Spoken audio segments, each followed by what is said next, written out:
organisasi sesuai dengan statuta. Siap. Bismillahirrahmanirrahim. Seraya memanjatkan puji syukur, kami mengharapkan saudara-saudara agar dapat melaksanakan tugas dengan sebaik-baiknya, sesuai dengan tanggung jawab yang diberikan dalam upaya turut serta memajukan penandatanganan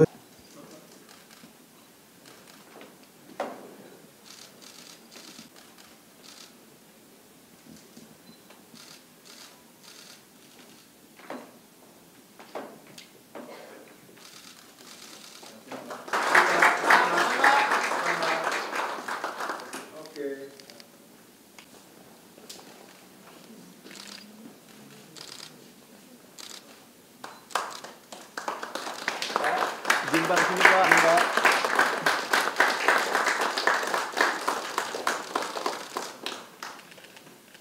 seluruh pengurus Federasi Futsal Indonesia dengan Ketua Persatuan Sepak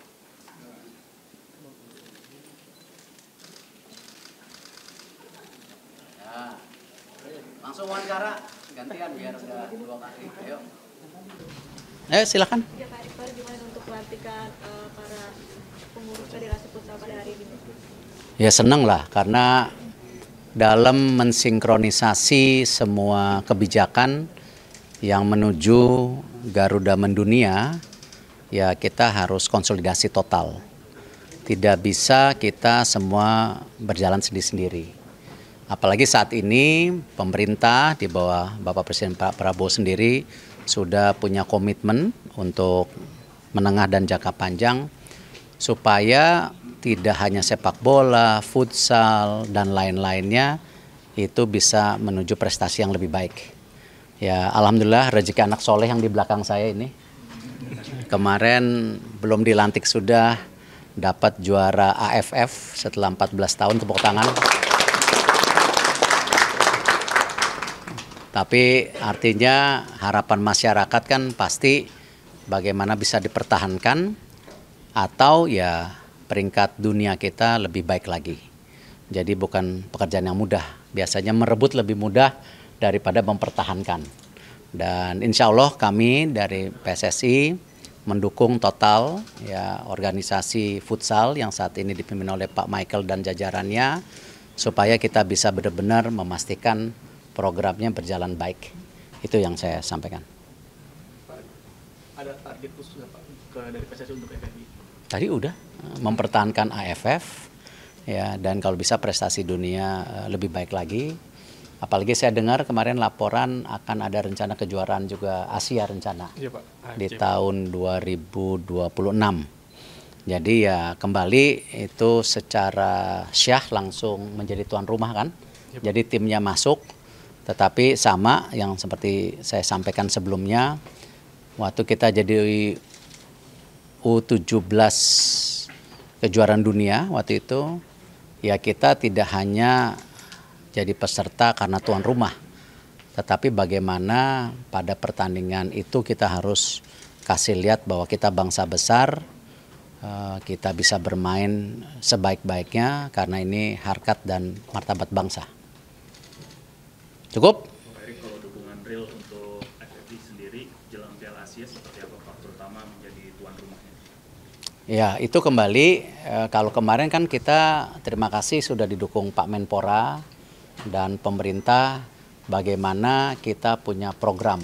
Karena memang membuat tim nasional itu tidak bisa dengan waktu yang pendek, ya, regenerasi, bagaimana standarisasi, itu harus terus ditingkatkan sehingga mau tidak mau ya harus punya program yang mumpuni. Apalagi kalau nanti kita jadi tuan rumah AFC 2026, berarti di tahun 2025 mesti ada program-program bagaimana tim nasional futsal ini bisa tentu punya peringkat yang lebih baik di Asianya nanti hasilnya gitu. Cukup ya? Ya. Terima kasih Pak. Ya.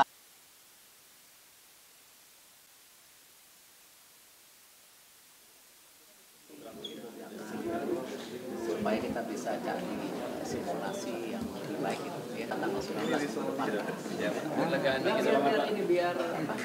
Kepada seluruh pengurus Federasi Futsal Indonesia bisa kembali ke tempat yang telah kami kita mau sediakan. pakai SI, kita juga ada yayasan, ya kan, yayasan bola juga. Jadi kita benar-benar saling mendukung gitu. Bisa dibantu, ya. Apalagi di support oleh yang benar. Saya nggak bilang apa, nggak boleh detail. Kami informasi. Kemarin kan timnas Indonesia mengalami kekalahan melawan Jepang, namun kan banyak masyarakat yang memahami itu karena memang secara peringkat itu jauh kan. Tapi saya pribadi, kami semua melihat ada video Bapak itu masuk ke dalam ruang ganti dan memotivasi para pemain. Dari Bapak sendiri ada evaluasi nggak Pak terkait dengan pertandingan kemarin? Ya gini, kan yang selalu saya bilang, kita punya proyek besar, lolos Piala Dunia. Tidak mudah, kita tahu, tetapi saya tidak mau ketidakmudahan ini justru menurunkan semangat kita untuk berjuang habis-habisan. Dan saya tidak mau belum selesai itu kita pantang menyerah. Nah, kemarin saya lihat momennya pas, karena kita masih punya 5 pertandingan. Ada 3 di kandang, 2 tentu away. Artinya kalau kita bisa 9 poin masih bisa. Nah, ini yang saya dorong, ya kan, bagaimana di pertandingan dengan Saudi ini menjadi sebuah kunci. Ya kan, sebenarnya ada beberapa kunci yang kemarin hilang, salah satu lawan China. Ya, kalau lawan Bahrain no comment lah, ya. Nah, ini yang saya ingin pemain, pelatih semua berintrospeksi diri bahwa mereka masih percaya tidak dengan proyek ini. Dan saya sembari dengan sebuah teguran positif, bahkan saya pesan juga introspeksi semua, karena dalam situasi seperti ini justru kita harus solid.